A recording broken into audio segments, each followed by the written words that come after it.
The first sun over the post-flood world revealed a land scarred and silent. No birds sang, no cities thrived, just mud, rivers, and the echoes of what had been washed away. 3 men emerged from the ark's shadow, Noah's sons, Shem, Japheth, and Ham. But one carried a shadow heavier than survival: Ham.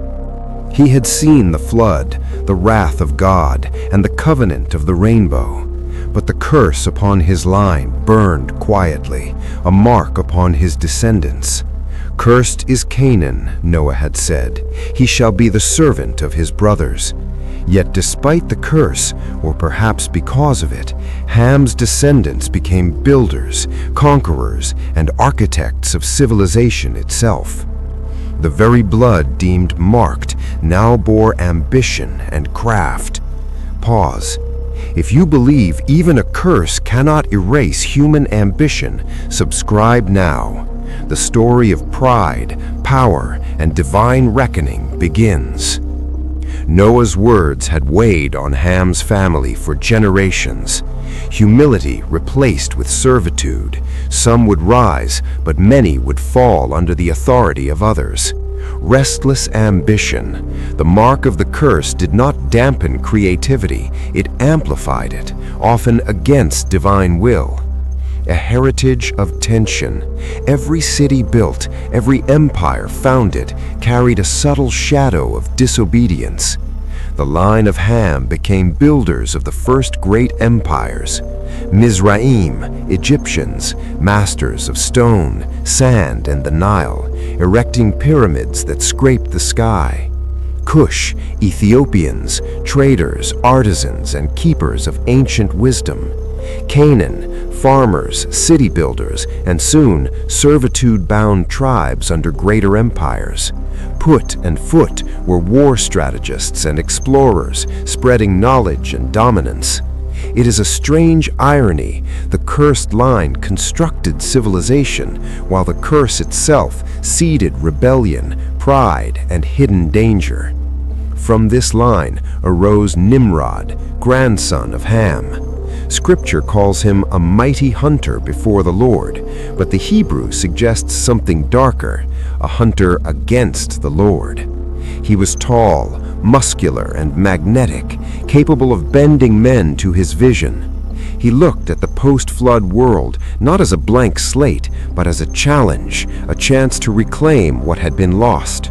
"We will not scatter as commanded," Nimrod roared. "We will unite, we will rule, and we will reach the heavens." With that, the Tower of Babel began to rise, a monument of ambition, a statement of defiance, and a focal point for the curse and pride running through Ham's descendants. How did Nimrod know the secrets of construction, surveying, and engineering so soon after the flood? Some whispered that Ham had passed down pre-flood knowledge, things not meant to survive the deluge, techniques for raising massive stones, symbols and designs once used to reach heaven, concepts of power and empire before humanity was washed clean. Babel was not just a tower, it was the resurrection of human pride, a test of obedience, and a chance to defy God with what remained of forbidden wisdom. Stone rose upon stone, voices shouted, hammers rang, the earth shook, not just from labor, but from hubris itself. At the summit, Nimrod raised his arms.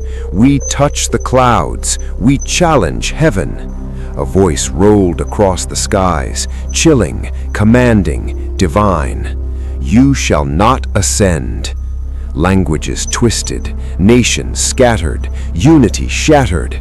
Pause and hit that subscribe button if you think human ambition can go too far. The tower pierced the clouds. Men shouted, hammers clanged, scaffolds swayed. Nimrod stood at the summit, chest heaving, arms raised.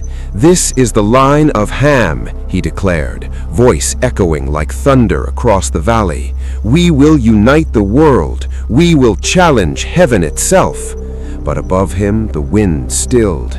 The sun dimmed, and a voice unlike any man had heard rolled across the skies. "Confound their speech, scatter them across the earth." Stone and timber froze mid-air. Men screamed, reaching for one another, only to find they could no longer understand words, directions, or names.